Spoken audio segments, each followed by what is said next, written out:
ကံကြောင်းလေးကိုရှင်းဥစွာပြောအောင်အလုံးသိနေကြတဲ့ထဲမှာလူတွေကကံကောင်းအောင်လုပ်ကြမယ်ကံဆိုးတယ်ကံကောင်းတယ်တချို့လည်းကံကောင်းတယ်ဆိုတာအလုပ်ကောင်းရင်ကံကောင်းတာပါပဲနဲ့ပြောတဲ့သူကလည်းရှိမြတ်စွာဘုရားဆိုလိုတဲ့ကံကဘာလဲကံအကြောင်းကိုဘယ်လောက်နားလည်ရမလဲဆိုတာစဉ်းစားဖို့လိုတယ်ကိုယ်တဏ္ဍမှာကံတွေဖြစ်နေလို့ဖြစ်မှမသိလို့ရှိရင်တန်တရားထဲမှာထိုကံတွေရဲ့အကျိုးတရားထုတ်လုပ်မှုတွေဟာဆက်လက်ပြီးတော့ရှိနေမှာဖြစ်တယ်ကံဆိုတာဘာလို့ရမယ့်အရာလဲကိလေသာဆိုတာကရောကိုယ်တဏ္ဍမှာဘယ်လိုအခြေအနေနဲ့ဖြစ်နေတာလဲကိလေသာဆိုတာလောကလူတွေကကိလေသာစိတ်မွေးတယ်လို့ဆိုတဲ့အခါမှာကာမဂုဏ်ကိစ္စတွေလောက်တင်အာယုံပြုပြီးတော့ကိလေသာလို့ပြောနေကြတော့ကံနဲ့ကိလေသာအကြောင်းကိုကြာကြာနားလည်ဖို့လိုတယ်ပေါ့အဲ့လိုနားလည်လို့ရှိရင်တော့ဘဝတန်တရားထဲမှာကျင်လည်နေဖို့အတွက်ဒီကံနဲ့ကိလေသာပေါင်းစပ်ပြီးတော့လုပ်နေတာကောင်းတဲ့ကံပဲဖြစ်ဖြစ်မကောင်းတဲ့ကံပဲဖြစ်ဖြစ်ကိလေသာနဲ့တွဲဖက်နေတဲ့ကံတွေဟာဘဝတန်တရားထဲမှာလဲစီမှားချီပဲဖြစ်တယ်ပေါ့နော်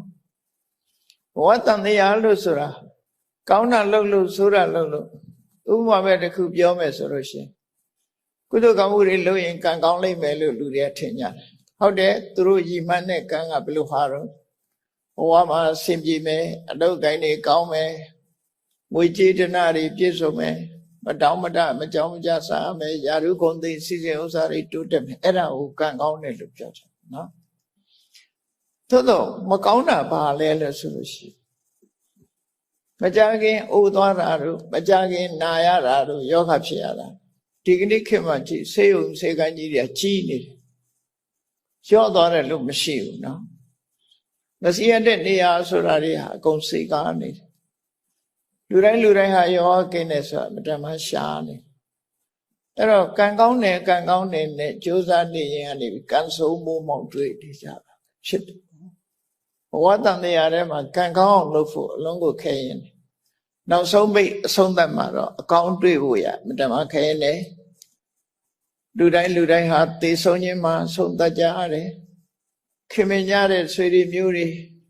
မိသားစုတွေကမျက်ရည်မျက်ခွက်နဲ့တောကနဲ့ပဲနေကြရတာဖြစ်တယ်အဲ့တော့ကံကောင်းပါတယ်ဆိုရင်ဆိုတဲ့ပုဂ္ဂိုလ်ရောအဲ့ဒီလိုဟာမျိုးတွေ့ရလားတွေ့ရရာထူးကြီးတဲ့ပုဂ္ဂိုလ်ရောအဲ့ဒါမျိုးတွေ့လားတွေ့တာ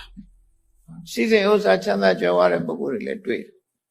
အဲ့တော့တန်တရားထဲမှာကံကောင်းတယ်ဆိုတာဘာပြောတာလဲကောင်းတဲ့အပိုင်းလေးကိုကြည့်ပြီးတော့ကံကောင်းအောင်လုပ်ကြအလုပ်ကောင်းရင်ကံကောင်းတယ်လို့သူတွေကပြောနေကြအေးကိလေသာတွေနဲ့တွဲဖက်နေတဲ့ကံတွေဟာအကောင်းသက်မရှိဘူးအဆိုးဘက်ကို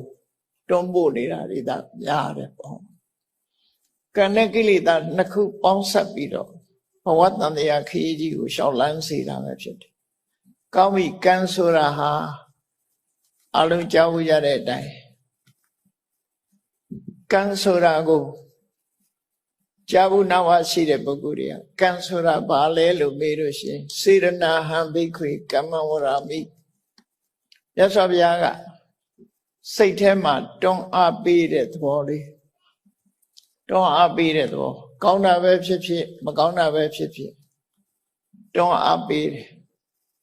volition လို့အင်္ဂလိပ်လိုပြန်တယ်ထို့တဲ့ကောင်းတဲ့ဟာ stimulation တို့ motivation တို့တွန်းအားတစ်ခုလို့ဆိုကောင်းတာဖြစ်ဖြစ်လှုပ်ဖြစ်သွားအောင်မကောင်းတာလည်းလှုပ်ဖြစ်သွားအောင်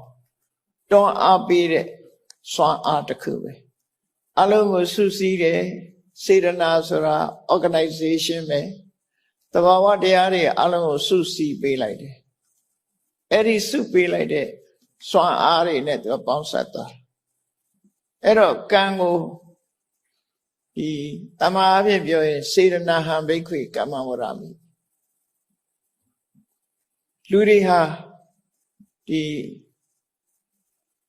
တွန်းအားအလိုက် စိတ်ထဲကကြံစီကြတယ်နှုတ်ကပြောဆိုကြတယ်ကိုယ်ဒီလျောက်လုပ်ကြဘာတွေဖြစ်လာတော့ဆိုကမ္မဆိုတဲ့အမှုတွေဖြစ်လာနော်စိတ်နဲ့ကြံစီတဲ့အမှုနှုတ်နဲ့ပြောဆိုတဲ့အမှုကိုယ်ဒီလျောက်လုပ်တဲ့အမှုအဲ့ဒီအမှုကိစ္စတွေပေါ်လာအောင်တွန်းအားပေးတဲ့စေတနာကိုကံလို့ခေါ်တယ်လို့ဆိုဒါဖြင့်မြတ်စွာဘုရားရဲ့ဒေသနာတော်မှာစေတနာတစ်မျိုးတည်းကိုသာကံလို့ခေါ်ရလားလို့ဆိုမဟုတ်ဘူးဟောအလုံးဘောရဝသဝင်သူရောစင်နေသိတဲ့အတိုင်းကာယကံဝစီကံမနောကံလို့ရှိတယ်မယ်စေတနာကိုမနောကံလို့ခေါ်တာမဟုတ်ဘူးကာယကံမြောက်သွားအောင်တွန်းအားပေးတဲ့တနည်းအားဖြင့်ရည်ရွယ်ချက်ရှိရှိလုပ်တဲ့ intention ပေါ့နော်တွန်းအားပေးတဲ့သဘောဒီမကောင်းတဲ့အကိုပြောမယ်ဆိုရင်သူများတက်ကိုတတ်တယ်သူများဥစ္စာခိုးတယ်သူတို့ကသားမယားစော်ကားတယ်ပြစ်မှားတယ်ကောင်းတဲ့ဘက်ကပြောရင်သူများတက်ကိုတတ်ခြင်းမှရှောင်ကျင်တယ်အကျဉ်းတရားထားတယ်သူများဥစ္စာမခိုးဘူးတတ်ရှင်းစွာနေထိုင်တယ်ကိုယ်သိက္ခာကိုထိန်းတယ်သူတို့ကသားမယားစိတ်နဲ့တော့မပြစ်မှားဘူးလို့ပြစ်မှားခြင်းမှရှောင်ကျင်တယ်ကောင်းတာမကောင်းတာဒီနှစ်ခုရှိလားနော်နှစ်ခုရှိလားအဲ့ဒါတွေကြတော့စေရနာကိုသူများတဲ့တတ်တာဆိုတာလေစေရနာကြောင့်တတ်ဖြစ်သွားတာတွန်းအားဘယ်သူနဲ့တွဲလာတော့ဆိုဒေါသဆိုတဲ့အမုန်းတရားနဲ့တွဲလာတာဖြစ်တယ်ရှင်းပုံရအပြင်သူများဥစ္စာခိုးတာကြတော့လောဘဆိုတဲ့ကိလေသာနဲ့တွဲလာတယ်သူတို့ကတာမယာပြစ်မှားတယ်ဆိုတာကြလဲလောဘဆိုတာနဲ့တွဲလာတယ်တခါတည်းရန်ဒေါသဆိုတာနဲ့လည်းတွဲတယ်လက်စားချေတဲ့သဘောမျိုးလှုပ်တာလည်းရှိတယ်နော်အဲ့ဒါကြောင့်မို့လို့လောဘဒေါသမောဟဆိုတဲ့ကိလေသာတွေနဲ့ပေါင်းစပ်ပြီးတော့စေတနာတွန်းအားကြောင့်ပြစ်မှုတစ်ခုကျွလွန်သွားတယ်အဲ့ဒါတွေကစေတနာလို့ခေါ်တခါနှုတ်ကပြောတဲ့အခါမှာကောင်းမကောင်းနှစ်ခုရှိတယ်မယ်မကောင်းတဲ့စေတနာကြတော့လောဘဒေါသမောဟတွေပေါင်းစပ်ထားတဲ့စိတ်စေတနာတွေနဲ့တစ်ဖက်သားကိုတီးတီးကြီးလိန်ပြောတယ်မမှန်မကန်ပြောတယ်တုံးတူမတက်အောင်ခုံချောတယ်ဆဲရည်တယ်အကျိုးမရှိတဲ့စကားတွေနဲ့အကျိုးမဲ့ဖြစ်စေတယ်ဆိုတဲ့ဒီတွန်းအားတွေဒီနှုတ်ကနေထွက်သွားအောင်လိန်လေတဲ့စကားတစ်ခွန်းနှုတ်ကထွက်သွားအောင်တွန်းအားပေးတဲ့စေရနာတုံးနဲ့တူမတက်အောင်ချွန်တွန်းလုပ်တဲ့စေရနာလူတယောက်ကိုဒီရှင်ကျေးတိမ်မွေးစွာမပြောဘဲနဲ့တစ်ဖက်သားဒေါသဖြစ်သွားတော့တဲ့စကားမျိုးဆဲတိုင်းထားတဲ့စကားမျိုးနဲ့ပြောတယ်အကျိုးမဲ့ကောင်းကျိုးချမ်းသာကိုမရစေနိုင်တဲ့လွယ်မာတဲ့အကြောင်းအရာတွေကိုပြောဆိုတယ်အလုသိနေကြတဲ့မုတ္တဝါဒပိတုဏဝါစာဖရုဒဝါစာသမ္မပလပါလို့ဆိုရင်ဒီစကားတွေနှုတ်ကထွက်လာအောင်တွန်းအားပေးတဲ့စေတနာကိုကံလို့ခေါ်တယ်အခုအဲ့ဒါတွေကရှောင်မှုတွန်းအားပေးတဲ့စေတနာကြတော့ကုသိုလ်ကံလို့ခေါ်ပြန်တယ်ဟုတ်ပြီကာယကံနဲ့ဝစီကံဟာစေတနာကိုကောက်တာမှန်မနောကံကိုကြည့်လိုက်မနောကံကြတော့စေတနာမဟုတ်တော့ဘူးအဘိဇ္ဇာဆိုတာသူများပစ္စည်းကိုကိုယ်ပစ္စည်းဖြစ်လို့တဲ့စိတ်ကူးကြံစီမှုအဘိဇ္ဇာအဘိဆိုတာရှေရှုဇာဆိုတာစိတ်ကူးတာလောဘနဲ့သူပစ္စည်းကိုမှရချင်တယ်ကြံတွေးမှုစိတ်ထဲကကြံလိုက်တာနဲ့ပဲအဲ့ဒါကံမြောက်သွားတယ်နော်သူများပိုင်တဲ့ပစ္စည်းကိုမပစ္စည်းဖြစ်ရင်ကောင်းမှာပဲလို့သူများပစ္စည်းကိုမှလိုချင်တဲ့လောဘနဲ့တွေးလိုက်တာနဲ့တပြိုင်နက်ကံဖြစ်သွားတယ်စေတနာမဟုတ်ဘူးလောဘကိုကံလို့ခေါ်တယ်အဲ့ကြတော့မနောကံမှာလောဘကိုကံလို့ခေါ်တယ်တခါဗျာပါဒဆိုတာဒေါသလူတယောက်ကိုယ်နဲ့မတည့်ဘူးကိုယ်ပေါ်မှာမကောင်းလုပ်တယ်လို့ယူဆတယ် သို့မဟုတ်ကိုမကြိုက်တာတွေလုပ်တဲ့ဆိုပုဂ္ဂိုလ်ဒီပုဂ္ဂိုလ်ပျက်စီးသွားရင်ကောင်းမှာပဲဒီကောင်သေသွားရင်ကောင်းမှာပဲဒီကောင်ဒုက္ခရောက်သွားရင်ကောင်းမှာပဲလို့တွေးလိုက်တာနဲ့တပြိုင်နက်အဲ့ဒီအတွေးပါဝင်တဲ့ဒေါသဟာကံဖြစ်သွားတယ်သူကံဖြစ်သွားတယ်ဆိုရဲရှင်တဲ့နှလုံးထဲမှာ accumulate ဖြစ်သွားတယ်ကံဖြစ်တယ်ဆိုတဲ့သဘောတရားဟာတပင်ကအသီးသီးလိုက်တဲ့အခါမှာအထဲထဲမှာအပင်ပေါက်နိုင်တဲ့စွမ်းရည်တတိရသွားတဲ့သဘောပဲအစိတ်အကျိုးတစ်ခုထုတ်လုပ်ဖို့ရအတွက်တတိတစ်ခုပါသွားတာအောင်ဆုံးအဲ့ဒီဒေါသဟာတာမန်မိသားစုကိုယ်တငယ်ချင်းပေါင်းတဲ့တော့မိဘနဲ့သားသမီးဆိုတာလို့မဟုတ်တာလုပ်တဲ့အခါမှာမိဘကသားသမီးကိုစိတ်ဆိုးတယ်မိဘကိုသားသမီးကစိတ်ဆိုးတယ်ညီကိုမောင်နှမစကားအပြောမတတ်လို့စိတ်ဆိုးကြတယ်သို့တော့ဒီကောင်တည်သွားရင်ပျက်စီးသွားရင်ကောင်းမှာပဲဆိုတော့မပါဘူး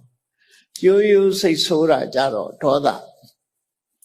အခုလိုပျက်စီးသွားဖို့ထီအောင်စဉ်းစားတဲ့ဟာကြတော့ဖြာပါတာလို့ခေါ်တယ်အဲ့ဒါကံဖြစ်သွားတယ်လို့ဆိုလို့နောက်တစ်ခါအလုံးကိုမထင်ရှားတဲ့ကံတစ်ခုကပါတော့ဆိုမိစ္ဆာဒိဋ္ဌိအဲ့ဒါတော့အလုံးကိုသိမွေးတယ်လောကလူတွေကလွယ်လွယ်ပြောကြတယ်တမလွန်လောကကိုမယုံဘူးနောက်ဘဝကိုမယုံဘူးအတိတ်ဘဝကိုလည်းလက်မခံဘူးအမေအဖေဆိုတာသူ့ဘာသူတို့ချင်းချင်းပေါင်းတဲ့ဆက်ဆံကြတာဖြစ်တယ်ဘာမှကျေးဇူးတင်စရာမလိုဘူးလူတွေကတည်သွားပြီးရင်နောက်ဘဝဆိုတာမရှိဘူးနော်နောက်ဘဝဆိုတာမရှိဘူးကောင်းတာလုပ်လဲကောင်းကျိုးမရဘူးဆိုးတာလုပ်လဲဆိုးကျိုးမဖြစ်ဘူးဆိုတဲ့ဘာလုပ်လို့ကောင်းကျိုးချမ်းသာရနိုင်တာဆိုတာမရှိဘူးတဘဝတစ်ခါပဲတည်တယ်ဆိုပြီးအဲ့ဒီအတွေးလေးဝင်လိုက်တာနဲ့အဲ့ဒီမိစ္ဆာဒိဋ္ဌိဆိုတဲ့နတ္ထိကဒိဋ္ဌိဟာကံမြောက်သွားတယ်အဲ့ဒီဒိဋ္ဌိကလည်းပဲကံမဲ့တာမနောကံလို့ခေါ်တယ်မြတ်စွာဘုရားကအပြစ်တွေထဲမှာမိစ္ဆာဒိဋ္ဌိဟာအပြစ်ကြီးဆုံးလို့ပြောတယ်ကံဤအကျိုးကိုညှင်းပယ်တဲ့ဒိဋ္ဌိကိုနတ္ထိကဒိဋ္ဌိလို့ခေါ်တယ်ဒုစရိုက်ထဲမှာပါတဲ့ဒိဋ္ဌိကအဲ့ဒီဒိဋ္ဌိကိုပြောတာဟိုကမ္မထမ်းဆရာတွေဟောတဲ့တက္ကာယဒိဋ္ဌိနဲ့မဆိုင်ဘူးနော်တက္ကာယဒိဋ္ဌိနဲ့မဆိုင်ဘူးဒီဒိဋ္ဌိကမနောဒုစရိုက်ထဲမှာပါတဲ့ဒိဋ္ဌိသည်ကံရဲ့အကျိုးတရားကိုညှင်းပယ်တယ်ကံရဲ့အကျိုးတရားကိုညှင်းပယ်ခြင်းဟာကံကိုညှင်းပယ်ခြင်းပဲဖြစ်တယ်အဲ့တော့ကံ၏အကျိုးကိုညှင်းပယ်လိုက်ခြင်းဖြင့်ကံကိုလည်းညှင်းပယ်တယ်အကြောင်းတရားကိုလည်းညှင်းပယ်တယ်ဆိုတဲ့အဓိပ္ပာယ်ရောက်လို့အဲ့ဒီမိစ္ဆာဒိဋ္ဌိဒီအမြင်လေးဟာကိုယ့်ကိုယ်တော့ philosophy လို့ထင်ကောင်းထင်လိုက်လွယ်လွယ်လေးနဲ့ကိုယ့်ရင်ထဲမှာလှူမနေနဲ့ဘာအကျိုးမှမရဘူးကောင်းတာလုပ်လဲကောင်းကျိုးမရဘူးဆိုတာလုပ်လဲဆိုကျိုးမရဘူးနောက်ဘဝဆိုတာမရှိပါဘူးသိပြီးပြန်ဖြစ်မှာမဟုတ်ပါဘူးဆိုတဲ့ဒီအတွေ့အမြင်လေးကိုလက်ခံလိုက်တာနဲ့မိစ္ဆာဒိဋ္ဌိဆိုတဲ့ကံဖြစ်သွားတယ်အဲ့ဒါမနောကံလို့ခေါ်တယ်နော်အဲ့တော့သဘောပေါက်ရမှာကတော့စေတနာဟံဘိက္ခွေကမ္မဝရမိလို့မြတ်စွာဘုရားနိဗ္ဗိထိကသုတ်တံမှာဒီတနည်းရတယ်ပဲဟောတယ်စေတနာသည်ကံမှန်တယ်အဲ့ဒီတွန်းအားတွေကြောင့်လုံးမိတယ်တွန်းအားတွေကြောင့်ပြောမိတယ်ဆိုတဲ့နေရာတွေမှာစိတ်ကူးချမ်းစိတ်မိတာကြတော့ခုနဒီသဘာဝတရားတွေအဘိဇ္ဇာဆိုတာလောဘဗျာပါဒဆိုတာဒေါသမိစ္ဆာဒိဋ္ဌိဆိုတာဒိဋ္ဌိအဲ့ဒီအကုသိုလ်စေတသိက်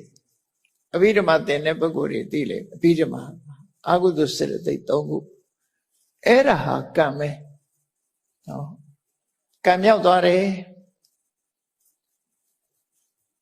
ထို့တူရဲ့ဒါမကောင်းတဲ့ကံဘက်ကမကောင်းတဲ့ဘက်ကဆိုတော့ကံဘယ်နှမျိုးရှိတုံးလို့အခုအကျဉ်းပြောမယ်ဆိုရင်အကုသိုလ်ကံဟာစေတနာကိုလည်းအကုသိုလ်ကံလို့ခေါ်တယ်လောဘကိုလည်းအကုသိုလ်ကံလို့ခေါ်တယ်ဒေါသကိုလည်းအကုသိုလ်ကံလို့ခေါ်တယ်ဒိဋ္ဌိကိုလည်းအကုသိုလ်ကံလို့ခေါ်တယ်ဟောဒါမကောင်းတဲ့ကံဘက်ကဒါတွေရကောင်းတဲ့ကံဘက်ကကြည့်လိုက်လို့ရှိရင်တော့ရှောင်ကျဉ်မှုနဲ့သွားတယ် သူများတဲ့တချင်းမှရှောင်တယ်ရှောင်မှုရအတွက်တွန်းအား motivation stimulation ဆိုတွန်းအားအဲ့ဒီတွန်းအားနဲ့မဟုတ်တဲ့လောက်ကရှောင်လိုက်တယ်မဟုတ်တဲ့စကားမပြောအောင်ထိမ့်သိမ့်လိုက်တယ်အဲ့ဒါစေတနာကုသိုလ်စေတနာလို့ခေါ်တယ်တခါသူ့ရဲ့တိမ်မွေးတဲ့ကုသိုလ်စေတနာတွေကဘာတွေတော့ဆိုအနာဘိဆာအလောဘဆိုတာ generosity ဒီကိုသာသုံးမယ်ဆိုတဲ့သူများပစ္စည်းကိုလိုချင်တဲ့မတော်လောဘမရှိဘူးနော်ပေးခြင်းကမ်းခြင်းနဲ့စိတ်ပဲရှိတယ်သူများပစ္စည်းမတရားယူဖို့စိတ်ထဲမှာမရှိဘူးအလောဘအနာဘိဆာအပြဘာရမေတ္တာအရောဒဆိုမေတ္တာတရားတွေချမ်းသာကြပါစေလို့မေတ္တာပို့တာကအပြဘာရဆိုတဲ့စေတနာမနောကံအပြဘာရဆိုတဲ့အရောဒစေတသိက်ကိုပြောတာနော်အပြဘာရဆိုတာအရောဒစေတသိက်အမုန်းကင်းစင်တဲ့မေတ္တာတရားမေတ္တာဆိုတာဒီအရောဒကိုပဲပြောတာပဲအဲ့တော့မနောကံထဲမှာလူတယောက်ကိုတရားတွေအလုံးချမ်းသာကြပါစေဒီလူအဆင်ပြေပါစေလောကကြီးမှာတယောက်ဒုက္ခပေးနေလို့ရှိရင်နေညမေညတဒုက္ခမေ့เสียဘယ်သူမှဒုက္ခမပေးပါစေနဲ့ပြိဋ္ဌဲမှာပါတယ်လို့တဗ္ဗေပတ္တရာနိပတ္တန္တုတရားတွေအလုံးဟာအကောင်းနဲ့ကြီးပဲကြုံတွေ့ကြပါစေမကင်စီပပမကမဘယ်သူထံမှအဆိုးတရားတွေမကောင်းကျိုးတွေမရောက်ပါစေနဲ့ဆိုအဲ့ဒါအထောဒမေတ္တာအပြဘာရလို့ခေါ်တယ်အဲ့ဒါလည်းကံဖြစ်သွားတယ်နော်ကံဖြစ်သွားနောက်တစ်ခါတမ္မာဒိဋ္ဌိဆိုတာကြတော့ခုနလိုကိုင်းကြီးကျိုးကိုညင်းပယ်တာမဟုတ်ဘူးမကနဲ့အမြင်တစ်ခုယူစမ်းအေးကောင်းတာလို့ရင်ကောင်းကျိုးရတယ်လူချင်းတန်းချင်းရဲ့အကျိုးကျေးဇူးဆိုတာရှိတယ်အမေဖေဆိုတာကျေးဇူးတင်လိုက်တဲ့ပုဂ္ဂိုလ်ဖြစ်တယ်အမေဖေကသာခွင့်မပြုဘူးဆိုရင်ဘာနဲ့တူတော့ဆိုလူစီလာဖို့ရအမေဖေက immigration ပဲလေသူဗီဇာထုတ်မပေးရင်လာလို့မရဘူးခုခေတ်ဆိုဗီဇာမပေးချင်လို့ကြိုတင်ဟန်တားတာတွေတောင်ရှိတယ်မတော်တဆလက်လွန်လို့ရောက်လာပြန်တော့လေအမိုက်ပုံနဲ့ထည့်ပြစ်တယ်ဣမတလောကတဓာတိတာရောမိဘရဲ့ခြေဆုထဲမှာကျွေးတာစောင့်ရှောက်တာထားလိုက်အောင်အဲ့ဒီခြေဆုကကိုပြန်ကျွေးလို့ရသေးတယ်ပြန်စောင့်ရှောက်လို့ရကိုယ့်ကိုလူလောကကိုလာခွင့်ပေးလိုက်တဲ့ခြေဆုကဘယ်လိုဆက်လို့ရပါမလားကိုကနောက်မှလာတာလေအမေဖေကကိုယ့်ကိုလာခွင့်မပြုဘူးဆိုရင်လူလောကရောက်ပါမလား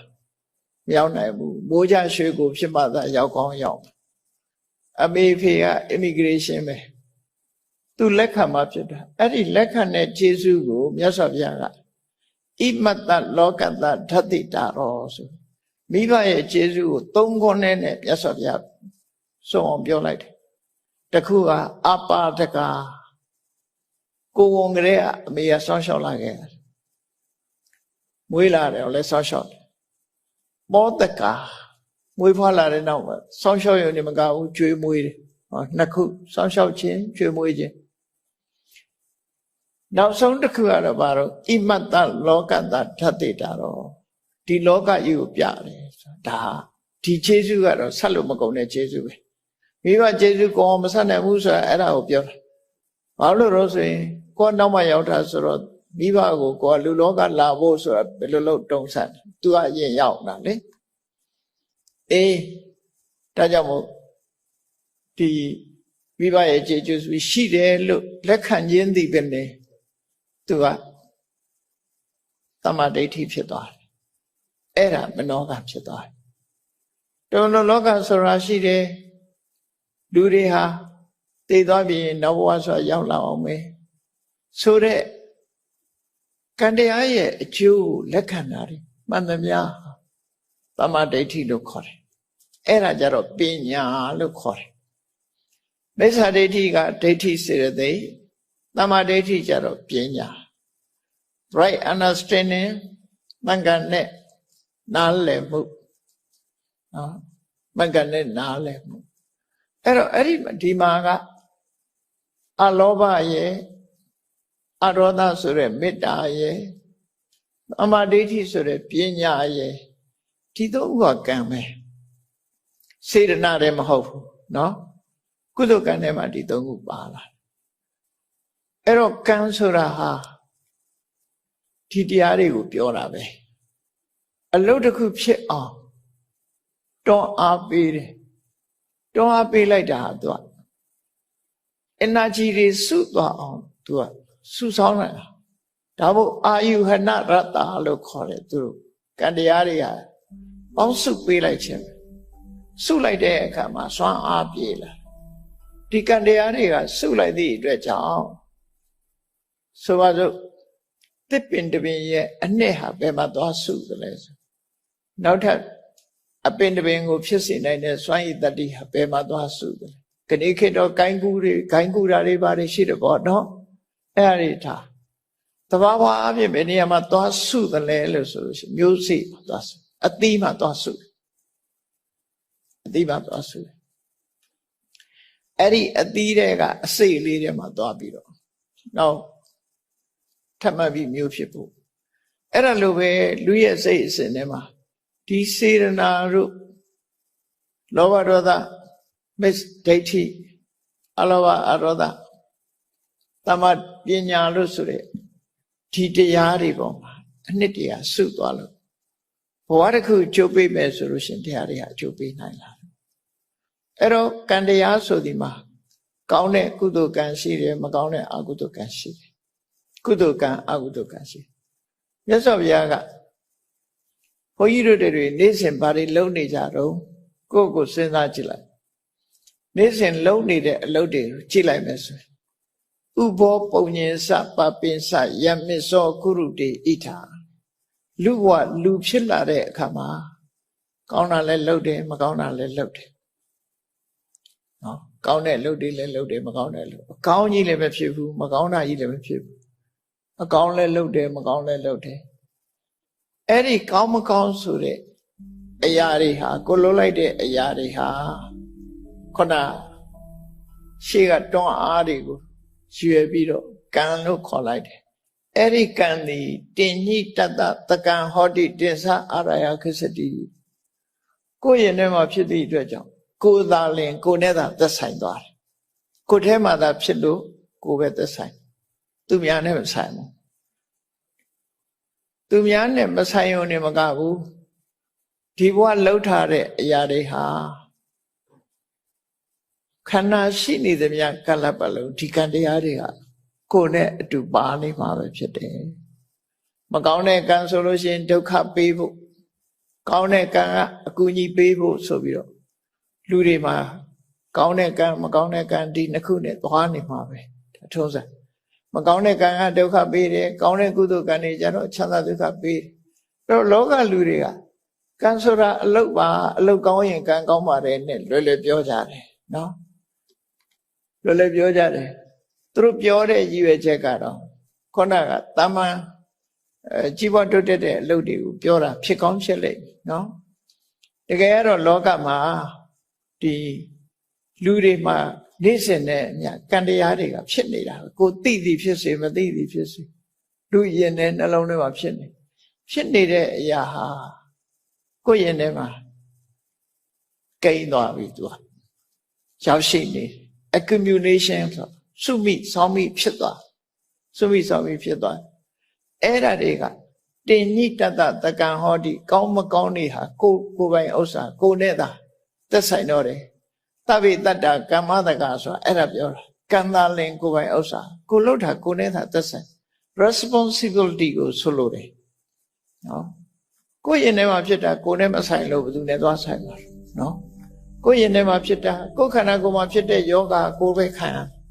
နော်ကိုယ်ပဲခံအဲ့ဒါလိုပဲဒီကိုစားလိုက်တဲ့အစာရဲ့အကောင်အဆိုးဟာလည်းပဲကိုယ်ပဲခံရတယ်အဲ့ဒါလိုပဲကိုယ်ရင်ထဲမှာဖြစ်လိုက်တဲ့ကောင်းဆိုးကံဟာကိုယ်နဲ့သာသက်ဆိုင်တယ်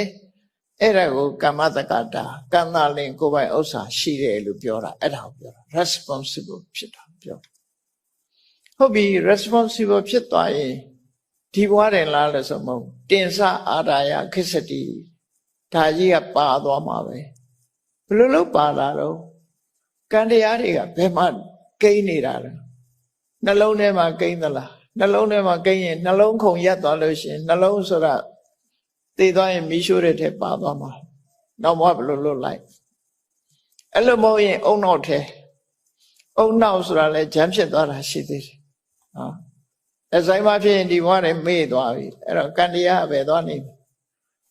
အုံနောက်မကောင်းတော့ဘူးသိလို့ရှိရင်လည်းမီးရှို့ပြလိုက်တယ်ဒီအုံနောက်ကပါပြအကြောင်းရှိပြန်အဲ့တော့ကံဟာဘယ်မှာတည်ရှိဘယ်မှာremain ဖြစ်နေတယ်လဲဘယ်မှာတည်ရှိတယ်လဲလို့ပြောမှာစိတ်အစဉ်မှာရှိတယ်စိတ်အစဉ်ဆိုတာဘယ်တော့မှပြတ်တော့မသွားဘူးစိတ်အစဉ်ဟာတစ်ခုပြီးတစ်ခုတစ်ခုပြီးတစ်ခုဆက်နေ mental process ဆိုတာတဏှာဝကတဏှာဘဝမှာစတဲ့အချိန်ကစပြီးနိဗ္ဗာန်ရသည့်အထိအောင် mental process ကပြတ်သွားတာနှစ်နေရာပဲရှိဒါတောင်ခိတ္တပြတ်တာဘယ်နေရာတော့ဆိုလို့ရှိရင်ဇန်စွမ်းအားနဲ့တမာရီစွမ်းအားနဲ့စိတ်ကိုယုံမုန်းပြီးတော့တရားအထုတ်လို့အောင်မြင်သွားလို့ရှိရင်အတ္တညတဘုံဆိုတဲ့စိတ်မဲ့တဲ့ဘဝမျိုးရောက်သွားတာခဘာ900ဒါလည်းပဲ pause လုပ်တယ်လို့ပဲပြောရမယ်ခိတ္တ pause လုပ်လိုက်တယ် stop လုပ်တာမဟုတ်ဘူး pause လုပ်လိုက်တာနော်ချိန်တိုင်းပြန်ပေါ်လာမှသူကအပြီးသက်မဟုတ်ဘူးနောက်တစ်ခါនិရောဓသမဘဆိုတာကြားဦးရလိမ့်မယ်និရောဓသမဘဝင်စားလို့ရှိရင်စိတ်စေတသိက်စေတစာရုပ်အလုံးချုပ်သွားတယ်တမာရီဆောင်အားနဲ့ဒါလည်း pause လုပ်လိုက်တာပဲခိတ္တခဏအကြောင်းတရားတွေကိုဖယ်ရှားပြလိုက်သည့်အတွက်ကြောင့်စိတ်ဆိုတာလည်းသူ့အတူဖြစ်တာမဟုတ်ဘူးအကြောင်းတရားကိုမှီဖြစ်တယ်အဲ့ဒီအကြောင်းတရားတွေကိုခိတ္တ pause လုပ်လိုက်လို့ရှိရင်စိတ်ဟာလည်းရပ်သွားတယ်အဲ့ဒီနှစ်နေရာလွဲရင် mental process ကပြောင်းမသွားဒါဖြင့်ခုနလို pause လုပ်လိုက်လို့ရှိရင်ကံတရားတွေရောပျောက်ကွယ်သွားလားဆိုမကွယ်ဘူးရှေ့နဲ့နောက်နဲ့ဟာအနန္တရပစ္စယောပဲသူကនិရောဓသမဘဝင်စားလို့9ရက်ကြာတဲ့ဆုံးတော့အနန္တရပစ္စယောပဲသူကဒီကြားထဲမှာတခြားဟာမခြားခြင်းဒီပင်နဲ့သူ့ရဲ့ process ရှိနေတယ်ဆိုတာကိုပြတယ်နော်ရက်လိုက်တဲ့အဆုံးနဲ့နောက်ထပ်ပြန်စားခြင်းအစတို့ဈာမှာအကြာအကွယ်မရှိဘူးအဲ့ဒါကိုပဋ္ဌာန်းပစ္စည်းထဲမှာအနန္တရပစ္စယောလို့ပြောတာနော်တခါအတ္တညတဘုံရောက်သွားပြန်တော့လည်းပဲထို့တူပဲအနန္တရပစ္စယောပဲစိတ်အစဉ်ညာသုတိစိတ်နဲ့ပရိသေရိစိတ်ပရိသေရိစိတ်ဟိုကရုပ်စဉ်သူတမာရီစွမ်းအကုန်လို့တင်ညာစတင်ဖြစ်ပေါ်လိုက်တဲ့အချိန်လေးမှာပြန်လီနိုးထလာပြန်တယ်ခိတ္တ pause လုပ်တယ်အဲ့တော့ mental process ဆိုရယ်စိတ်ဖြစ်စဉ်ကြီးဟာတန်တရားထဲမှာရပ်ဆိုင်သွားတယ်လို့မရှိဘူးအပြီးပိုင်ရပ်သွားတယ်လို့မရှိဘူးဒါကြောင့်မို့စိတ်တတန်တတိလို့ခေါ်တဲ့စိတ်ဖြစ်စဉ်ထဲမှာကံတရားဟာတတ္တိအနေနဲ့ရှိနေတယ်လို့သူပြောတာနော်တတ္တိအနေနဲ့အဲ့တော့အုံနောက်မှာကိန်းတာလည်းမဟုတ်ဘူးနှလုံးသားမှာကိန်းတာလည်းမဟုတ်ဘူးခန္ဓာကိုယ်တဏှာမှာကိန်းနေတာလည်းမဟုတ်ဘူးစိတ်အစဉ်မှာရှိတယ်လို့ဒီလိုပဲမှတ်သားရမှာဖြစ်တယ်ဟုတ်ပြီကောင်းလဲကောင်းတာလုပ်လဲကံဖြစ်တယ်မကောင်းတာလုပ်လဲကံဖြစ်တယ်အဲ့ဒီကံတွေဟာလုံးသမျှကိုယ်နဲ့သာသက်ဆိုင်တယ်ဒီကိုယ်နဲ့သက်ဆိုင်တဲ့ကံတရားတွေဟာဖြစ်လျက်ဘဝမှာကိုယ်နဲ့အတူပါနေတယ်ပါတယ်ဆိုတာဟာဒီပုံရိပ်တရံကြီးနဲ့ပါနေတာမဟုတ်ဘူးစွန့်ရည်တတ္တိအနေနဲ့ပါနေတာသူစွန့်ရည်တတ္တိအနေနဲ့ပါအကြောင်းအကျိုးညီညွတ်လို့ရှိရင်အကျိုးပေးမှသိချတယ်ပေါ့ဒီလိုဆိုလို့တယ်ပေါ့အဲ့တော့ကံကောင်းကျင်တော့ဘာတွေလုပ်တုံးဆိုကံကောင်းမဲ့ထင်ပြီးတော့တခြားလုပ်တွေလုပ်ချတာသာသနာ့ဘာအခါမှာဆိုရင်ကံကောင်းဖို့အတွက်ဆိုပြီး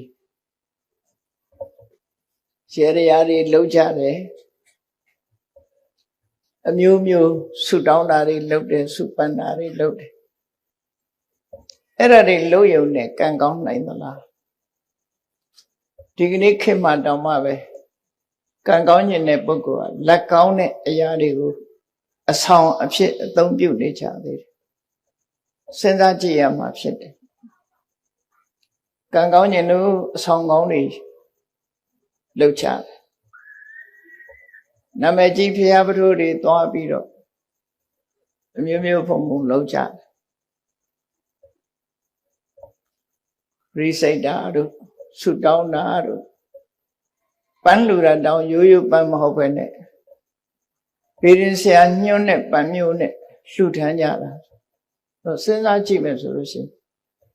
ကံကောင်းခြင်းလို့လုပ်နေကြတာဟာဘာတွေလုပ်ကြတော့ဆိုကံကောင်းတယ်လို့ကံကောင်းလိမ့်မယ်လို့ယူဆပြီးယုံကြည်ပြီးတုံးနဲ့တူမတူတဲ့အလုပ်တွေလုပ်ကြတယ်အဲ့တော့တုံးနဲ့တူမတူဘူးဆိုရဲကံကောင်းခြင်းရဲ့အကြောင်းဟာမတူညီဘူးဖြစ်နေမတူသည့်အတွက်ကြောင့်တယောက်လုပ်တာမှားရင်နောက်တစ်ယောက်လုပ်တာမှန်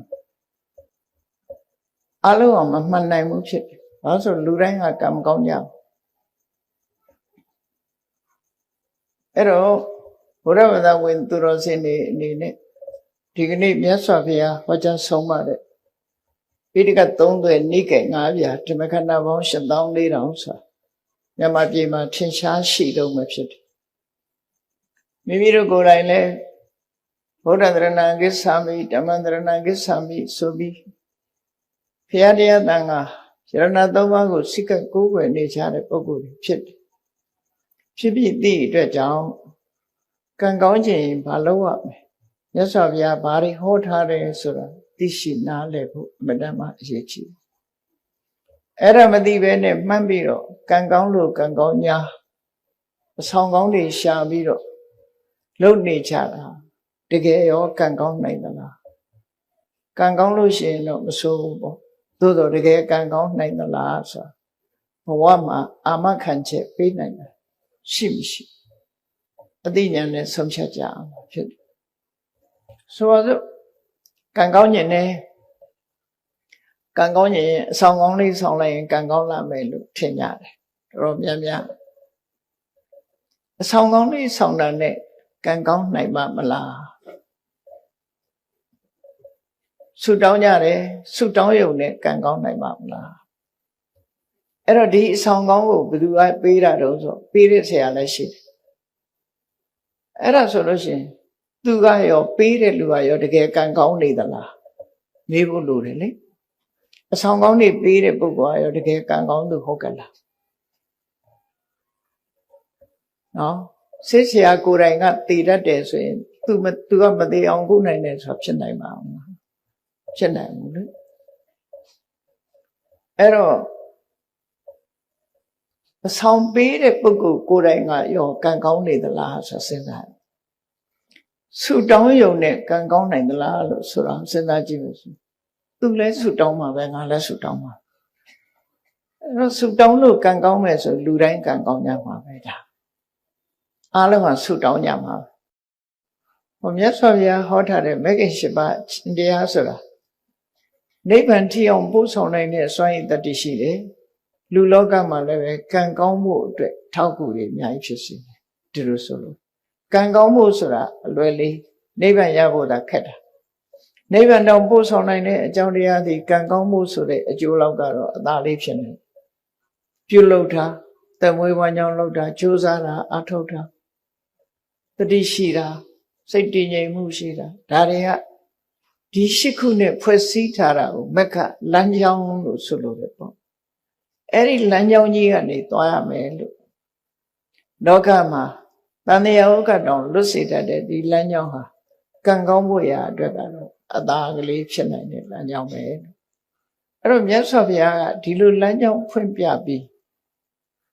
မှန်ကန်တဲ့တရားတွေကိုအိန္ဒိယနိုင်ငံမှာလွန်ခဲ့တဲ့နှစ်ပေါင်း2600ကျော်ကဟောပြောခဲ့တယ်ဟောပြောလို့မြတ်စွာဘုရားဟောပြောချက်အတိုင်းလိုက်နာဆောင်ရွက်ကြသည့်အတွက်ကြောင့်ကံကောင်းသွားကြတဲ့ပုဂ္ဂိုလ်တွေအများကြီးကံဆိုးရာကနေကံကောင်းသွားဆိုပါစို့ပဒါစာရီအကြောင်းအလုံးသိကြတယ်သူလောက်ကံဆိုးတာပဲရှိဦးလေသူလောက်ကံဆိုးတာပဲရှိတောကြီးမြက်မဲခရီးသွားလာတဲ့အချိန်မှာလူမမဲအရွယ်သားကလေးတယောက်အာကိုရတဲ့လင်းယောက်ျားနဲ့အတူလာအဲ့ဒီမှာလမ်းမှာပဲမီးဖွာတဲ့အချိန်ကလည်းတကယ်ကိုမိုးကအကြီးကျယ်ရွာနေမိုးခိုစရာမရှိဘူးတစ်ပင်အောက်မှာသူကိုယ်တိုင်က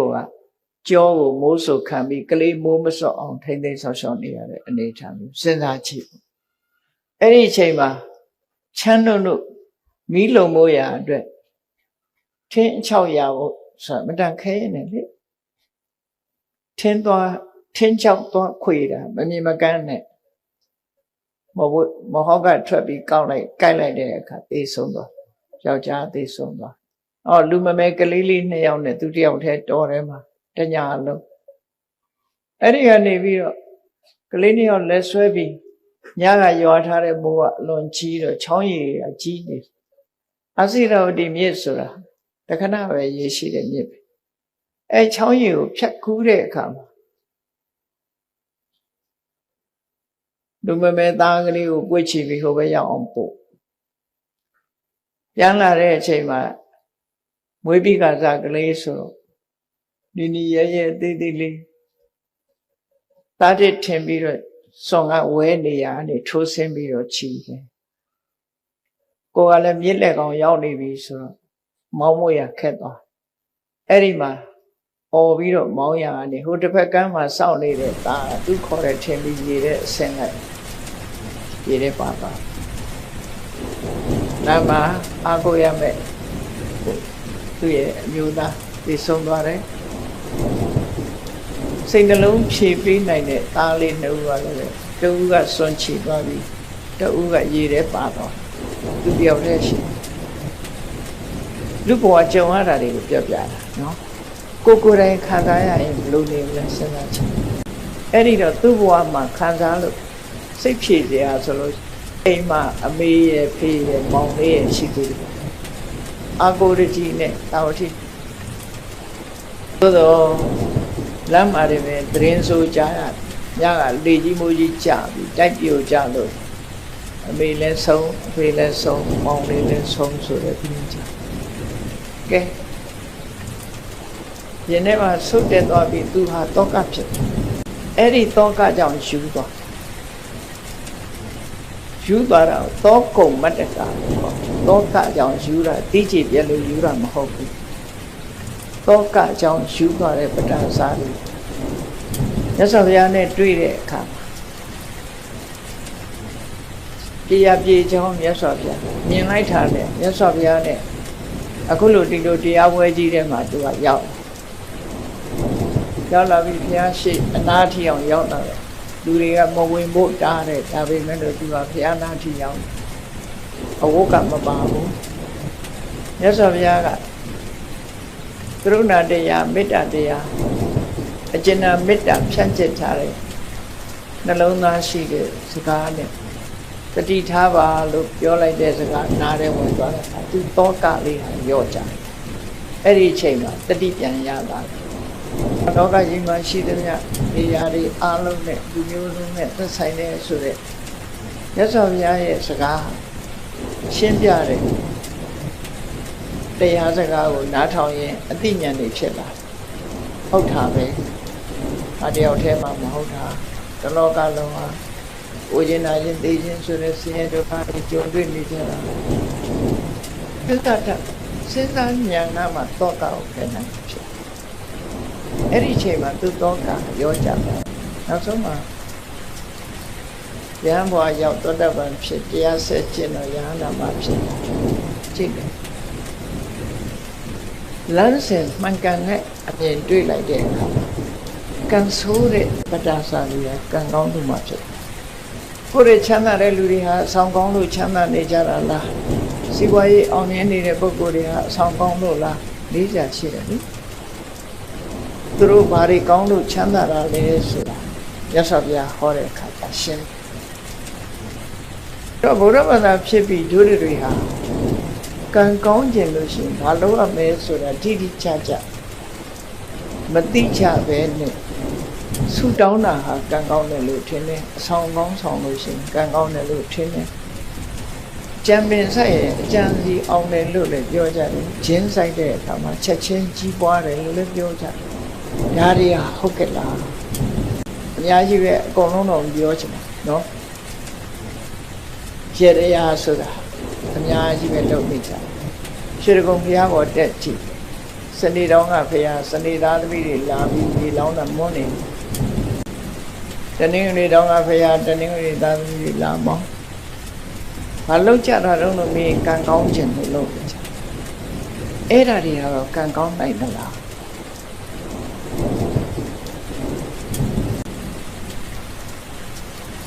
အဲ့တော့တေချာစဉ်းစားတတ်ဖို့လိုအပ်တယ်လို့ဆိုမြတ်စွာဘုရားကစဉ်းစားဖို့ပဲဟောတာတရားအဲ့တော့မြတ်စွာဘုရားဘုန်းကြီးတို့ဒီလိုဟောလိုက်လို့ဒီရင်ဆရာတွေထိခိုက်သွားတယ်ဆိုပြီးထိခိုက်အောင်ပြောတာမဟုတ်ပါဘူးထိခိုက်အောင်ပြောယုံတဲ့လူတွေကတော့ရှိတယ်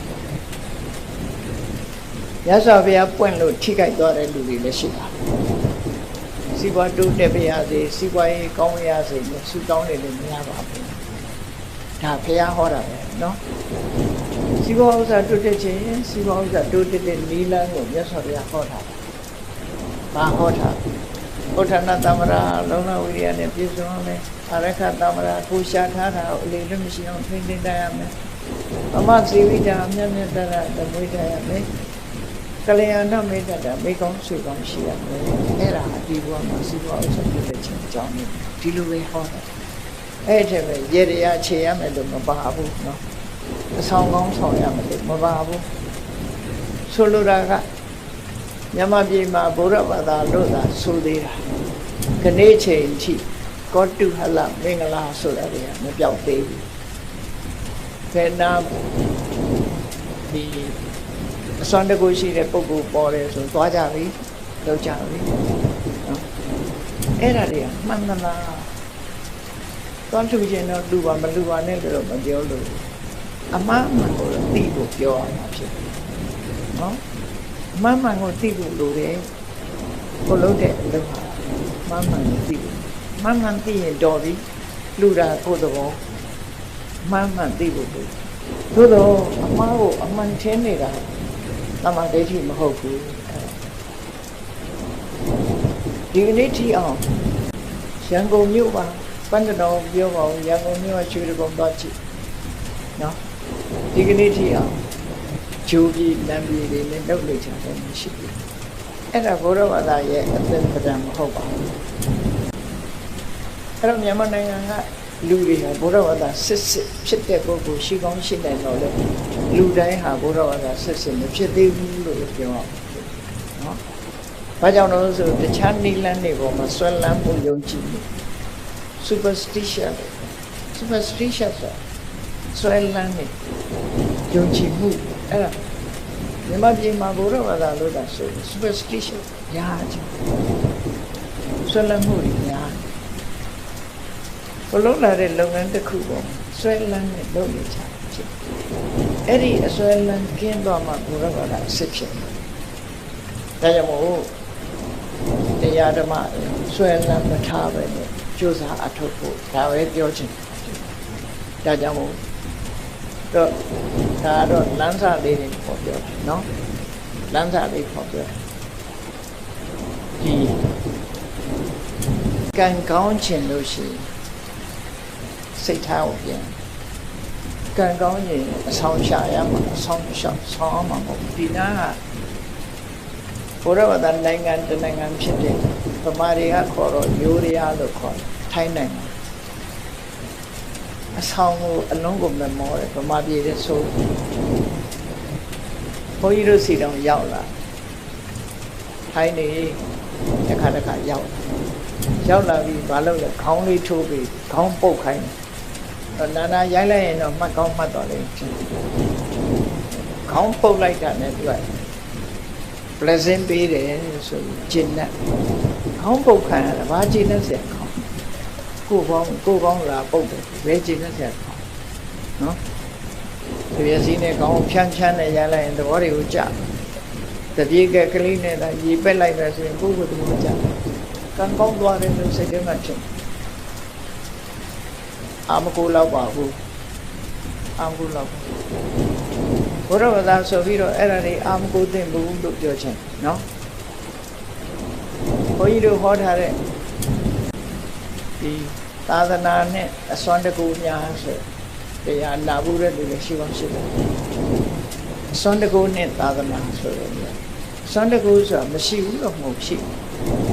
အားကိုးလောက်တဲ့စွမ်းတကူမဟုတ်စွမ်းတကူအားကိုးလောက်တဲ့စွမ်းတကူကိုယ်ထဲမှာမရှိဘူးကိုယ်ရင်မှာပဲရှိအဲ့ဒါလည်းပြောကြတာပဲ we are our own architect ကိုယ်တိုင်ပြုပြင်ပါရတယ်ကိုယ့်ရဲ့ architect ကကိုယ်ပဲဖြစ်တယ်ကိုယ်ကကိုယ်ပဲပုံဖော်ရမယ်သူများပုံဖော်တာမဟုတ်ဘူးဘာသာတွေကိုလိုက်ကြည့်လိုက်မယ်ဆိုရင်ဘုရားသခင်အလိုတော်ကြဆွဲဘာသာတွေဟာအများကြီးဘုရားသခင်အလိုတော်ကြဆိုပြီးတော့တခြားစဉ်းစားကြည့်လို့ရှိရင်အသိဉာဏ်ကိုထိတ်တန်းမတင်လို့ဖြစ်တယ်ဘာလို့အသိဉာဏ်ကိုထိတ်တန်းတင်စေချင်လဲဟုတ်စဉ်းစားမြတ်စွာဘုရားကတော့စဉ်းစားခိုင်းတဲ့အပုံပေါ့သူပြောတာတောင်မယုံတဲ့အောင်စဉ်းစားလို့ခိုင်းတာသူ့ကိုလည်းဝေဖန်ခိုင်းတယ်တရားကုံတော်6ပါးတဲ့သိတယ်မဟုတ်လားတန်ဒိဋ္ဌိကုံကိုယ်တိုင်မြင်နိုင်တယ်ကိုယ်တိုင်သိသို့တော့ကိုယ်တိုင်သိဆိုလူတိုင်းသိလားလို့ဆိုပစ္စတံဝိရိတဘောဝိညုဟိပညာရှိမှသိတယ်အသိဉာဏ်ရှိဘူးလို့လေအဲ့ဒါကြောင့်မလို့မြတ်စွာဘုရားဟောတဲ့အဆုံးအမစကားသာလည်းဖြစ်တယ်အဲ့ဒီအဆုံးအမစကားဟာမှန်ကန်တဲ့အဆုံးအမစကားဖြစ်တယ်နားထောင်ရုံတက်တဲ့နဲ့မပြီးပါဘူးဆေးနဲ့အလားတရံတူတယ်ဆေးဆိုတာတောက်ပအကျိုးရောက်ဖြစ်တယ်ညွန်ကြားထားတဲ့ဆေးကိုတောက်ဖို့လိုတယ်လို့မြတ်စွာဘုရားရဲ့အဆုံးအမဆိုတာလေဘာလဲလို့မေးလို့ရှိရင်မလုပ်ရမှနဲ့လုပ်ရမှာဒီတစ်ခုပဲပြောတယ်နော်မလုပ်ရမှနဲ့လုပ်ရမှာဒီတစ်ခုပဲပြောကိုသားသမီးကိုဆုံးမတဲ့မိဘတွေအခုဒီထဲမှာမိဘတွေအများကြီးပါသားသမီးကိုဆုံးမတာ2မျိုးပဲဆုံးမတာကိုယ့်ကိုယ်လည်းစဉ်းစားကြည့်တို့ဆုံးမတာ2မျိုးတည်းဆိုဟုတ်လားဒါမလုံးနဲ့ဒါလုံးဒီလမ်းမသွားနဲ့ဒီလမ်းသွားဒါပဲမဟုတ်လားမလုပ်ရမှနဲ့လုပ်ရမှာဒီတစ်ခုပဲပြောတာပဲအချင်းချုပ်လိုက်လို့ရှိရင်မလုပ်ရမှမလို့မြတ်စွာဘုရားကလည်းဆုံးမတယ်ဆိုတာဒါပဲပြောတယ်ဒါမလုံးနဲ့ဒါလုပ်မလုပ်ရမှလည်းလုပ်ရမှာဒီတစ်ခုပဲအဲ့ဒီနှစ်ခုအေးသေးချာချာနားလည်ပြီးတော့ကံကောင်းကျင်လို့ရှိရင်မလုပ်ရမှာကိုရှောင်လုပ်ရမှာကိုလုပ်ဆောင်ဟောတာကံကောင်းခြင်းရဲ့အကြောင်းနော်စေရနာကောင်းရင်ကံကောင်းသည်လို့ပြောတာကစေရနာတစ်ခုတည်းကိုဥတည်ပြောတာအခုဒီကနေ့ညမြတ်စွာဘုရားဟောတဲ့တုတ်တန်တစ်ခုအရာကံကောင်းအောင်လုပ်ပါလေလုပ်ရမလဲကြည့်မြတ်စွာဘုရားကံကောင်းခြင်းနဲ့စိတ်ဓာတ်ကိုပြင်ကိုယ်စိတ်ဓာတ်ကိုစိတ်ဓာတ်ပြင်ဘာတွေပြင်ရမလဲကံကောင်းတယ်ဆိုတာဘာလဲကိုယ်တဏ္ဍမှာကောင်းတဲ့ကံဆိုတာဟာကောင်းကျိုးချမ်းသာပေးမှကံကောင်းတယ်လို့ခေါ်တယ်ကံဆိုတာ2မျိုးပဲရှိတယ်ကုသိုလ်ကံနဲ့အကုသိုလ်ကံကုသိုလ်ကံဆိုတာကောင်းတဲ့အပြစ်ကင်းပြီးကောင်းကျိုးချမ်းသာတွေကိုပေးတာကိုကုသိုလ်ကံလို့ခေါ်တယ်အကုသိုလ်ကံကြတော့အပြစ်ရှိပြီးတော့ဆင်းရဲတဲ့အကျိုးကိုပေးတာအကုသိုလ်ကံအဲ့တော့ကံကောင်းဆိုတာကုသိုလ်ကံကိုပြောပြီးကံဆိုးဆိုတာအကုသိုလ်ကံကိုပြောလောကလူတွေကကံဆိုးကံကောင်းကိုကုသိုလ်အကုသိုလ်ကံမပြောဘဲနဲ့ခြိပေါက်ရင်လည်းကံကောင်းတယ်ခြိပေါက်ဥစ္စာတက်လိုက်ရင်လည်းကံကောင်းတယ်လို့ထင်အဲ့ဒါတကယ်ကတော့ကံရဲ့အကျိုးသာလည်းဖြစ်တယ်ကံကောင်းတာမဟုတ်ဘူးနော်တယောက်နှုတ်ဆက်တဲ့အခါတို့ဆူတောင်းတဲ့အခါကျကံကောင်းပါစေပြောကြကတ်တက်ဗမာပြည်ကလူတွေကဒီလိုပြောတာမဟုတ်ဘူးဗမာစကားနဲ့မဟုတ်တဲ့အခါကျတော့လေ good luck ကံကောင်းပါစေလို့ပြောကြတယ်အဲ့တော့ကံကောင်းတာခြိပေါက်ရင်လည်းကံကောင်းတယ်လို့ပြောတယ်ခြိပေါက်ဆိုတိုးတယ်ရင်လည်းကံကောင်းတယ်လို့ပြောတယ်အစီးတွေကလွတ်သွားရင်လည်းကံကောင်းတယ်လို့ပြောတယ်အဖမ်းမခိုင်းရင်လည်းကံကောင်းတယ်လို့ပြောတယ်မျိုးစုံပဲကံကောင်းတယ်လို့ပြောတာခင်ဗျအဲ့ဒါဟာဆိုးကျိုးကလွတ်မြောက်နေတာကိုကံကောင်းတယ်လို့ပြောတာကံဆိုတာအကြောင်းတရားသာလည်းဖြစ်တယ်အဲ့တော့အကြောင်းတရားကောင်းအောင်လုပ်ဖို့လိုတယ်ဆိုတော့မပေးဘူးပေါ့နော်မပေးဘူး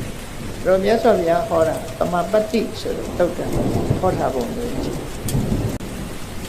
ကံကောင်းတယ်ဆိုတာ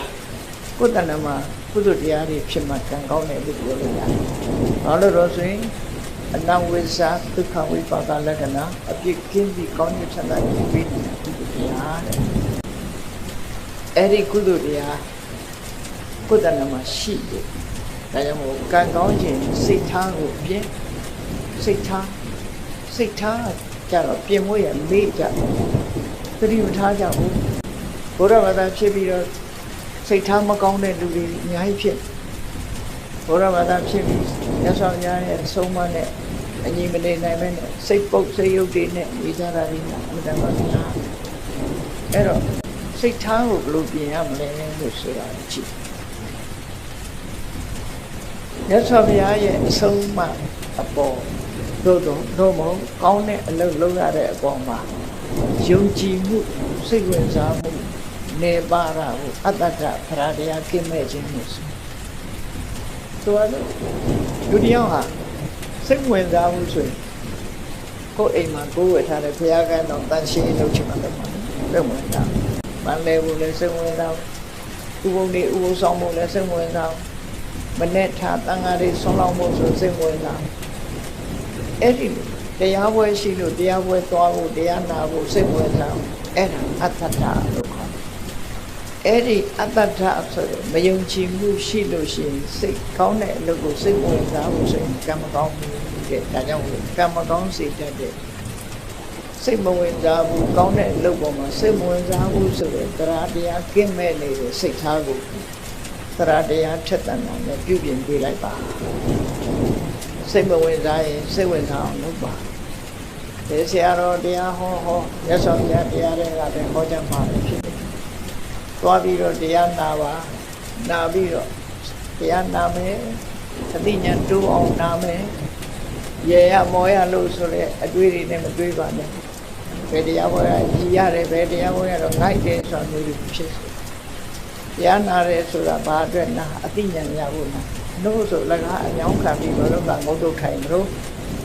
အသိဉာဏ်ရမှတန်ဖို့ရှိတော့ဘောဒါကြောင့်မို့မယုံကြည်မှုဆိုတဲ့တရားတရားကင်းမဲ့တဲ့စိတ်နေသဘောတရားကိုယုံကြည်မှုဆိုတာကိုယ်စိတ်ဓာတ်နဲ့ယုံကြည်မှုဆိုတဲ့စိတ်ထားပဲရအောင်ပြုပြင်ပေးရမယ်ဒါတစ်ချက်အာဟိရိကာဆိုတဲ့လောကလူတွေဟာမဟုတ်တာလုပ်ရမှာမရှက်ဘူးမဟုတ်တဲ့အလုပ်ကိုမယုံမုန်းဘူးအဲ့ဒီမဟုတ်တဲ့အလုပ်ကိုမယုံတဲ့အာဟိရိကဆိုတဲ့စိတ်သဘောထားကိုပြင်လိုက်ပါမဟုတ်တာလုပ်ရမှာရှက်တယ်မဟုတ်တာလုပ်ရမှာယွန်းတယ်မကောင်းမှုအကုသိုလ်ဆိုတာလူသိမသိဒီအလုပ်ဟာငါလိုလူမလုပ်ဘူးဆိုပြီးတော့ယွန်းမုန်းတယ်ဆိုတဲ့ဟိရိစိတ်ထားမျိုးရောက်အောင်ပြင်ပါအရှက်မဲ့တဲ့စိတ်ထားမျိုးမထားပါနဲ့အရှက်ရှိတဲ့စိတ်ထားမျိုးထားပါအနုတ္တပမဟုတ်တာလုပ်ရတာမကြောက်လန့်ဘူးဖြစ်ပေါ်လာမဲ့ဒုက္ခတွေကိုခရီးမဆိုင်ဘူးဒီဘဝဒီကိုဆံဟိုဘဝဟိုကိုခံလိုက်မယ်ဆိုတဲ့အတွေးတွေနဲ့မကြောက်ဘူးမကောင်းတဲ့အလုပ်ကိုလက်ရဲဆက်ရဲလုပ်တယ်ဆိုတဲ့အနုတ္တပပိုးဖလန်ဆိုတဲ့အကောင်ဟာဖျောင်းနိုင်မေးလေးထွန်းထိုင်လှတယ်ထင်ပြီးတော့မီးတောက်ထဲကိုခုံဆင်းတတ်တယ်ခုံဆင်းလိုက်တာနဲ့တပြိုင်နက်ရှဲကနေဆိုမီးလောင်တာခံအဲ့ဒီသဘောပဲအနုတ္တပရဲ့သဘောမကြောက်ဘူးမကြောက်သည့်အတွက်ကြောင့်သက်ဆုံးသွားအေးမကောင်းမှုလုပ်ရမှာမကြောက်ဘူးပတ်ဝန်းကျင်ကိုဂရုမစိုက်ဘူး I don't care ဆိုတဲ့လူတွေပေါ့နော်ဘယ်သူမှဂရုမစိုက်ဘူးဆိုတဲ့အဲ့ဒီစိတ်ဓာတ်မျိုးကိုပတ်ဝန်းကျင်ကိုလေးစားမယ်အမေဖေးဆရာသမားတွေရဲ့ဂုဏ်သိက္ခာကိုထိမ့်မယ်ကိုယ်ပတ်ဝန်းကျင်ကိုလူမျိုးကိုထိမ့်မယ်ဆိုတဲ့ပတ်ဝန်းကျင်ကိုလေးစားတဲ့စိတ်ဓာတ်မျိုးထားပါပြင်ရမှာဖြစ်တယ်ပေါ့မကောင်းတဲ့အလုပ်ကိုမလုပ်ဘူးနောက်တစ်ခုကပါတော့လူတွေမှာစိတ်ဓာတ်နှမျိုးရှိတယ်အလုပ်တစ်ခုလုပ်ချင်လုပ်မယ်ဆိုရင်အချိန်ဆွဲတယ်အပြင်းထူတယ်နော်အပြင်းထူတယ်အချိန်ဆွဲတယ်ဆိုဘယ်လိုဆွဲလဲဆိုစောပါသေးတယ် နော်စောပါသေးတယ်စောနေတဲ့အချိန်ဆိုရင်စောသေးတယ်ဟုတ်ရာသီဥတုကအေးလို့ရှင်လဲရာသီဥတုကအေးတယ်အေးလွန်းနေတယ်ပူတဲ့အခါကျတော့လဲပူလွန်းနေနောက်ကျသွားလို့ရှင်လဲနောက်ကျသွားပြီဆင်ញင်လေးတွေပေးပြီးတော့လူဟာအပြင်းထူတတ်တယ်အဲ့ဒီအပြင်းထူအချိန်ဆွဲတဲ့အကျင့်ကိုစိတ်နေသဘောထားကိုဖယ်ရှားပြရမယ်ဘယ်လို့ကိုကစောစီစီရအောင်လုပ်ပြီးတော့ကိုလုပ်ပြီးအောင်ကြိုးစားမယ်ဆိုတဲ့လုံလဝိရိယရှိရနော်အဲ့လိုလုပ်တဲ့အခါမှာဆင်ញင်ပေးတတ်တဲ့လူတွေအလူပွဲတစ်ပွဲလူတယောက်ရောက်လာတဲ့အခါမှာဝေယဝိဆလှုပ်เสียတွေတွေ့တော့ကျွန်တော်အလှပွဲကြီးဝိုင်းလှုပ်ချင်လိုက်တာဗျာဒါပေမဲ့ထမင်းကမစားသေးလို့ဘိုက်စာလို့ဝိုင်းတော့ဝေယဝိဆတွေလှုပ်ချင်ပါတယ်ဒါပေမဲ့ဘိုက်ကစားနေသေးတယ်ဟုတ်ထင်ပြီးသူထမင်းကျွေးကြထမင်းစားပြီးတဲ့အခါလှုပ်เสียရှိတယ်လေအများကြီးကျုပ်လှုပ်ချင်တယ်ဗျာဒါပေမဲ့ဘိုက်ကလေးနေတယ်ခုအဲ့တော့ထမင်းစားတော့ကလည်းစားလို့အကြောင်းပြထမင်းစားပြီးပြန်တော့လည်းဘိုက်လေးလို့အကြောင်းပြအဲ့မလုပ်တာတူပဲလေအဲ့ဒါအချိန်ဆွဲခြင်းအပြင်းထူခြင်းပဲဖြစ်တယ်လောကမှာနေတဲ့ပုဂ္ဂိုလ်တွေဟာအချိန်ဆွဲခြင်းအပြင်းထူခြင်းဖြင့်ကြီးပွားတိုးတက်မှုမရနိုင်ဘူးတဲ့ဒါကြောင့်မို့ပြင်းရည်ခြင်းအပြင်းထူခြင်းအချိန်ဆွဲခြင်းဆိုတဲ့အကျင့်ဆိုးစိတ်နေသဘောထားတွေကိုပြင်ပြီးတော့ဘာလို့နောက်မဆုတ်ပဲတက်ကြွချိုးစားအထုတ်ပဲဆိုတဲ့လုံလဝိရိယစိတ်နေသဘောထားကိုပြင်ပါအဲ့ဒါဆိုရင်ကံကောင်းလာပါလိမ့်မယ်ကံကောင်းခြင်းအဲ့ဒါလုပ်ဖို့လို့အဆောင်နေဆောင်းမနေနဲ့ဒီတိုင်းနေနော်ကံကောင်းလာလိမ့်မယ်နောက်ဆုံးအရေးကြီးဆုံးကတော့ဘာလို့ဆိုရင်စဉ်းစားညာမရှိဘူးဆိုရင်ကံမကောင်းနိုင်ဘူးလုံးတင်တာနဲ့မလုံးတင်တာမစဉ်းစားတတ်ဘူးစီးပွားရှာတဲ့အခါမှာလည်းပဲဒီဆင်ញင်တုံတရားမရှိဘူးဆိုရင်စီးပွားဥစ္စာမဖြစ်ဘူးဆင်ញင်တုံတရားရှိအသိဉာဏ်ကြဲပြန့်စီးပွားအထုတ်မယ်ဆိုလို့ရှိရင်စီးပွားဥစ္စာဖြစ်တယ်တိုးတက်များပြားသွားတဲ့ပုဂ္ဂိုလ်ရစီးပွားဥစ္စာဒီပန္တနိုမျိုးကနေပြီးတော့ကမ္ဘာကုလသမဂ္ဂမှာအတွင်းဝန်ချုပ်ထီအောင်ဖြစ်သွားတာဥတန့်ဆိုတာအလုံးသိနေကြသူဟာပြင်းထူနေလို့ဖြစ်တာလားကြိုးစားလို့ဖြစ်တာလားပညာမဲ့ရဲ့တန်းနဲ့ဖြစ်တာလားပညာရှိလို့ဖြစ်တာလားပြောကောင်းပြောကြလိုက်မယ်ဥတန့်ကံကောင်းတယ်လို့နော်တကယ်ကတော့ဥတ္တမှာအခုလိုအရေးချင်းကောင်းနေရှိလို့ဖြစ်တာဖြစ်တယ်သူဟာအပြင်းမထူဘူးပညာထက်မြက်တယ်မကောင်းတဲ့အလုပ်ကိုရှက်တယ်ဥတ္တရှက်ပုံလေးတစ်ခုပြောပြအောင်နော်ဗမာဥတ္တဆိုတဲ့အထုပ္ပတိစာအုပ်ကိုပထမအင်္ဂလိပ်လိုရေးတာအင်္ဂလိပ်လိုရေးတဲ့အခါကျတော့စာရေးဆရာမကဥတ္တစီသွားပြတယ်စာမှုမှာသွားပြတော့ဥတ္တကကြည့်ပြီးကျွန်တော်မဖတ်တော့ပါဘူးတဲ့ဘာဖြစ်လို့လဲကျွန်တော်တခုပြင်မိရင်ကျွန်တော်ပတ်သက်သွားလိမ့်မယ်ကိုထုပ္ပတိကိုလုံးတယ်လို့ဖြစ်သွားလိမ့်မယ်ကျွန်တော်တခုပြင်မိမှဆိုလို့မဖတ်တော့ပါဘူးပြောအဲ့တော့အဲ့ဒီမျိုးသမီးကဘာပြောတော့ဆိုရှင်ပြင်မိတယ်ပြင်ရရှိလဲပြင်လိုက်ပါပေါ့ဘေးကဘယ်သူမှမသိပါဘူးရှင်ပြင်တယ်ဆိုတော့ဘယ်သူမှမသိပါဘူးလို့ကျွန်တော်သိတယ်လေတဲ့သူပြောတာအဲ့တော့သူကမဟုတ်တာမလုပ်ချင်ဘူးဆိုစိတ်ဓာတ်မထင်ရှားပဲဘူးလားနော်သူမပတ်သက်ချင်ဘူးဆိုတာကိုဘယ်သူမှသိမသိဒါအဓိကမဟုတ်ဘူးသူပတ်သက်နေတာမလုပ်ချင်သူထုပ္ပတိကိုသူရေးတယ်ဆိုတော့သူစိတ်ထဲမှာဝါကြွားတယ်လို့ထင်ကောင်းထင်မိလိမ့်မယ်တချို့ချက်တွေအကယ်၍စာရေးဆရာမကရေးထားတာမပြည့်စုံမှုဆိုရင်သူကဖြည့်လိုက်လိမ့်မယ်ဖြည့်လိုက်လို့ရှိရင်သူဖြည့်လိုက်တဲ့ဟာအမှန်မှန်ဖြစ်စေကမူသူဖြည့်လိုက်တဲ့အတွက်ကြောင့်ဝါကြွားတယ်လို့ဖြစ်ခြင်းနဲ့ဖြစ်သွားအဲ့ဒါမျိုးကိုသူကိုယ်တိုင်မပတ်သက်ချင်ဘူးလို့ပြောတယ်ဘယ်သူမှသိတာမှမဟုတ်ပဲနဲ့ဆိုကျွန်တော်သိတယ်လေတဲ့ပြောတခွန်းပဲပြန်ပြောတော့ကျွန်တော်သိအဲ့ဒီထုပ္ပတိစာအုပ်ဏိဌံဖတ်ဖူးရင်သိပါလိမ့်မယ်ဒီလိုရေးထားတယ်ဆိုတာနော်အဲ့တော့မြတ်စွာဘုရားဟောတဲ့တရားတော်နဲ့အညပဲမြတ်စွာဘုရားကဟောတယ်လေတိကွယ်ရမှာမဟုတ်တာတွေလှုပ်တာ လူတွေကထင်ကြတယ်ဘယ်သူမှမသိဘူးလို့ထင်ကြတယ်တဲ့မြတ်စွာဘုရားပြောတယ်အတ္တတေပုရိသဇာနာတိမင်းသိတယ်လေတဲ့သူများမသိပေမဲ့မင်းသိပါမယ်ပွဲရမှာကိုယ့်အကိုတိတ်တိတ်ပုံမဟုတ်တာလှုပ်တာသူများမသိဘူးဆိုရင်ကိုသိနေတယ်မဟုတ်တာတွေကိုပွဲရမှာလှုပ်တယ်အဲ့ဒီလိုပွဲရလှုပ်လို့မရဘူးတဲ့